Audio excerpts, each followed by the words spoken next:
Bonjour, bienvenue dans l'espace d'information d'Atmomédia où la vérité, l'analyse et le journalisme indépendant se rejoignent pour vous apporter les informations les plus importantes. L'Atmomédia, c'est bien plus qu'un simple média. C'est la voix des Ukrainiens en Europe, une plateforme pour la vérité, le journalisme honnête et l'information objective. Nous travaillons pour que les Ukrainiens en Autriche et dans toute l'Europe, et pas seulement les Ukrainiens, mais aussi les Européens, restent connectés à leur patrie et informés des événements au-delà de l'Ukraine et au-delà de l'Europe. Notre singularité réside dans notre indépendance, notre attachement aux faits et notre volonté de rassembler les gens autour de valeurs communes, la liberté, la vérité ainsi que la dignité. Nous sommes en pleine création. Dans tous les sens du terme, nous construisons tout depuis le début, sans influence financière extérieure et sans ligne éditoriale dictée. C'est pourquoi notre emplacement est symbolique. Tout ne fait que commencer et le travail à accomplir est encore immense. Nous sommes indépendants des politiciens, des entreprises ou de tout groupe d'intérêt. Les seuls dont nous dépendons vraiment, ce sont vous, nos spectateurs. Si vous tenez à avoir un média qui ne travaille pas sur commande, soutenez-nous.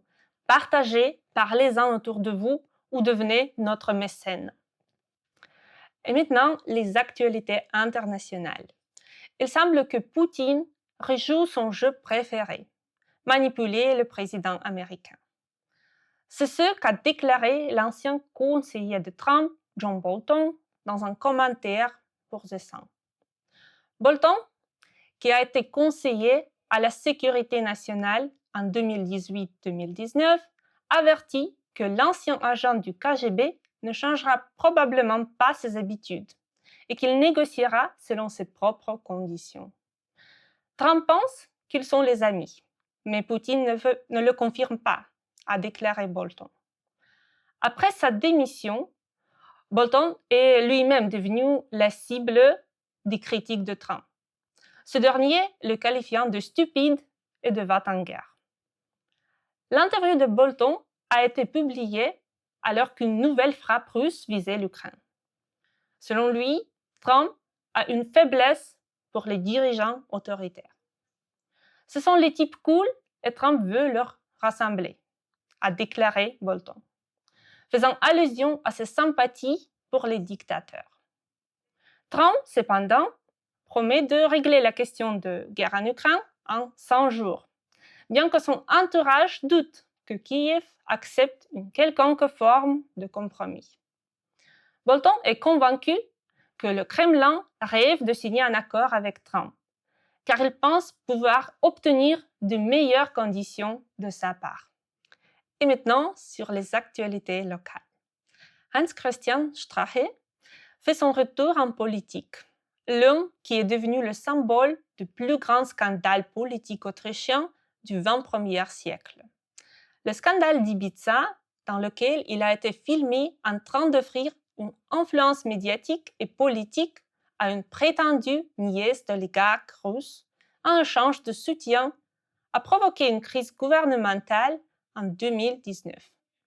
Et aujourd'hui, il se présente à nouveau. Pas au Parlement, mais au conseil municipal de Vienne. Et ce qui rend la situation encore plus surréaliste, c'est que sa campagne inclut désormais des étrangers qu'il combattait activement auparavant. Sur le plan légal, rien ne l'en empêche. Mais allons-nous continuer à ignorer la notion de responsabilité politique? N'est-il pas temps de se rappeler qui jouait avec qui au tout début, lorsque tout a commencé? C'est une question. Quant à ceux qui ont assumé leurs responsabilités, Marine Le Pen, en France, en fait partie. La justice l'a reconnue coupable de détournement de fonds du Parlement européen. Et cela constitue un précédent important pour toute l'Europe, parce que les politiciens ne sont pas au-dessus des lois. Nous attendons la même fermeté en Autriche et en Allemagne, surtout lorsqu'il s'agit de figures politiques dont les activités ont été étroitement liées à l'influence russe. Il est regrettable que la justice ne s'attaque qu'à des questions secondaires et non aux liens pro-russes qui sapent l'unité européenne depuis des années, mais même cela est un signal. Le système peut fonctionner et il doit fonctionner de manière égale pour tous. À propos des Verts en Autriche. En observant les positions des Verts en Autriche, certains de leurs discours résonnent étrangement avec les narratifs du Kremlin. Nous espérons qu'il ne s'agit que de naïveté et de populisme, et non d'une volonté délibérée de servir les intérêts de l'ennemi. Car le désarmement n'est pas une force, mais une faiblesse. Comme l'a démontré le mémorandum de Budapest, des promesses sans garantie ne valent rien. Et c'est précisément ce que souhaite Poutine. Refuser l'énergie nucléaire au XXIe siècle mène également à la dépendance. C'est ce qui s'est passé en Autriche avant 2025. Nous reviendrons sur l'histoire de cette centrale nucléaire déjà construite mais jamais mise en service et pourquoi cette décision a bénéficié à la Russie. Une enquête est déjà en cours. Concernant l'agression russe, l'inspecteur général des forces armées allemandes, Carsten Breuer, alerte. La Russie produit ou remet en état jusqu'à 1500 chars par an, un chiffre largement supérieur aux capacités de défense des pays européens membres de l'OTAN. Selon lui, cette militarisation intense indique que la Russie ne se prépare pas seulement à poursuivre la guerre en Ukraine, mais aussi à un éventuel conflit à grande échelle avec l'Occident. Breuer estime que d'ici 2029, la Russie pourrait être prête à attaquer des pays de l'OTAN et que l'Allemand doit donc renforcer sérieusement sa défense dès maintenant. Pendant ce temps, Elon Musk, le père d'Elon Musk, a déclaré dans une interview que sa famille a une opinion globalement positive du président russe Vladimir Poutine. Selon lui, si l'on considère Poutine non comme un politicien, mais comme un individu, il apparaît comme une personne digne de respect. Lorsqu'on lui a demandé si Elon Musk partageait cet avis, Elon l'a confirmé, ajoutant qu'ils ont des opinions similaires. Malgré les nombreux appels à ne pas faire confiance à Poutine, il le considère comme un exemple de dirigeant fort. À propos de la guerre en Ukraine, Elon Musk a affirmé que seul le temps permettra de déterminer qui est véritablement responsable du déclenchement du conflit. Même après l'invasion à grande échelle de l'Ukraine par la Russie le 24 février 2022, il a maintenu sa position. Concernant Elon Musk, Errol a précisé que fournir l'accès à Internet via Starlink à l'Ukraine au début de la guerre semblait être la bonne décision.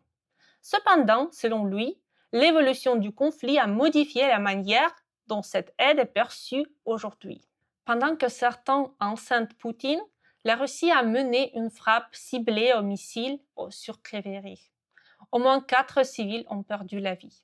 Et au moment qu'on fait cette vidéo, encore une attaque de missiles balistiques a ciblé sur Kryvyi hier et plus de 50 personnes civiles sont blessées. 18 personnes ont perdu leur vie et parmi lesquelles 9 enfants. Le ministère de l'Extérieur de l'Autriche, du pays neutral, a confirmé qu'on doit renforcer la tension sur la Russie, sur l'agresseur et le pays qui menace vraiment la paix dans le monde entier.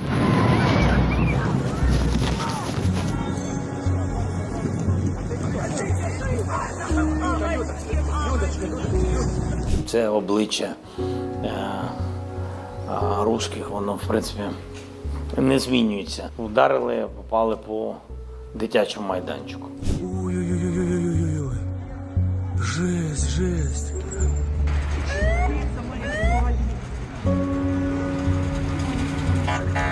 Стекла посипалися, люди почали кричати, шуміть, когось поранило, отам от лежали вже трупи на дорозі. Діти гуляли, оце бах і все.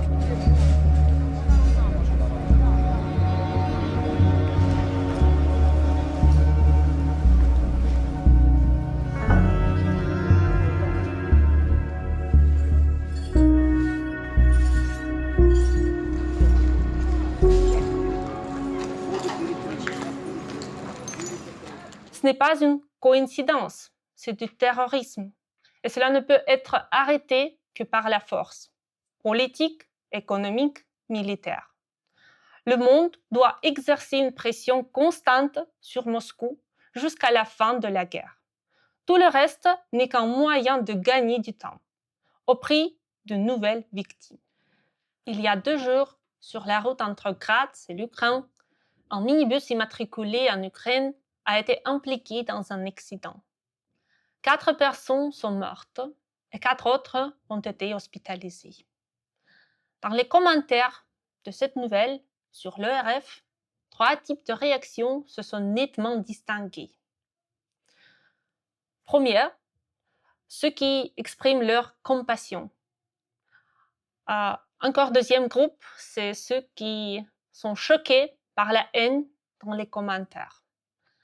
Le troisième groupe ici, bien sûr, les commentaires eux-mêmes contenant des discours haineux. Il ne s'agit pas ici seulement de réactions humaines, mais de sécurité informationnelle. Certains de ces commentaires peuvent être le fruit de fermes à trolls russes et de campagnes visant à attiser la haine et à saper la confiance dans la démocratie en Europe. L'Autriche est une cible importante pour ce type d'influence. Propagande et fausse information, ce qui est le plus important. Le 31 mars marque le 3e anniversaire de la libération de Boutcha par les forces ukrainiennes. Cette banlieue de Kiev est devenue le symbole de certains des crimes de guerre les plus horribles commis par les occupants russes. L'ampleur de la tragédie, selon le maire de Boutcha, Anatoly Fedoruk, au moins 458 civils ont été tués pendant l'occupation russe, dont 9 sont enfants. Les habitants ont été contraints d'enterrer les corps dans des fosses communes, faute de pouvoir organiser des funérailles individuelles en pleine zone de combat. De nombreux cas de torture, de viol et d'exécution de civils ont été documentés. Le président ukrainien Volodymyr Zelensky a souligné la nécessité de juger tous les responsables de ces crimes, en insistant sur le fait que Boutcha est devenu un symbole des atrocités russes. Boutcha reste une blessure ouverte, un rappel que l'occupation n'est pas la paix, mais un génocide. Une paix juste signifie la libération de tous les territoires ukrainiens et la condamnation des criminels de guerre. La communauté internationale doit garantir justice pour toutes les victimes de l'agression russe et leurs familles. Fausses informations en ligne. De fausses nouvelles circulent activement sur Internet concernant une prétendue annulation de la protection temporaire pour les Ukrainiens dans plusieurs pays européens, y compris l'Autriche. Certains blogueurs et pseudo-experts, intentionnellement ou non, manipulent des informations incomplètes ou déformées afin de gagner en popularité, en revenu ou en influence. Ces messages sont particulièrement dangereux pour les Ukrainiens en situation de fragilité psychologique. Ils provoquent stress, angoisse et désorientation. Nous appelons chacun à vérifier les informations uniquement auprès de sources officielles et à ne pas céder à la panique. La désinformation est aussi nuisible que l'agression ouverte. Et maintenant, sur la culture.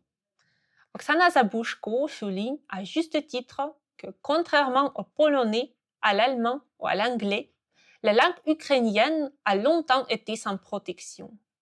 Elle a été restreinte déplacé, dévalorisé, et des personnes ont été tuées pour l'avoir simplement parlé, aussi bien à l'époque impériale qu'en Ukraine indépendante. Aujourd'hui, nous avons l'opportunité de changer cela, de faire de la langue non seulement un élément de notre culture, mais aussi un choix conscient que nous soutenons et affirmons chaque jour. Événements des communautés ukrainiennes. Lors de récentes manifestations à Vienne, des activistes ont exigé que la Raiffeisenbank internationale cesse ses activités en Russie. Lors de l'Assemblée générale annuelle de la banque, ils ont interpellé le PDG Johann Strobel en déclarant « L'invasion illégale de l'Ukraine par la Russie a entraîné près de 10 millions de personnes déplacées et plus d'un demi-million de morts. Que faut-il de plus pour que Raiffeisen mette fin à ses activités ?» En réponse, la direction de la banque a affirmé ne pas soutenir la Russie, mais a évité de répondre clairement à plusieurs questions importantes concernant ses opérations dans le pays.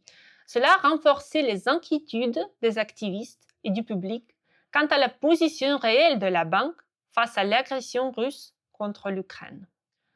Le 30 mars, le dernier concert de printemps d'Anna Netrebko, chanteuse possédant la double nationalité russe et autrichienne, s'est tenue à Vienne.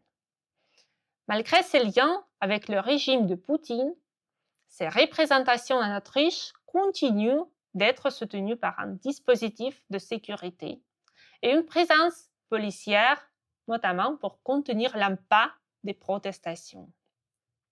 Netrebko a publiquement soutenu Poutine par le passé, déclarant même qu'elle s'assierait sur 3 chaises si nécessaire.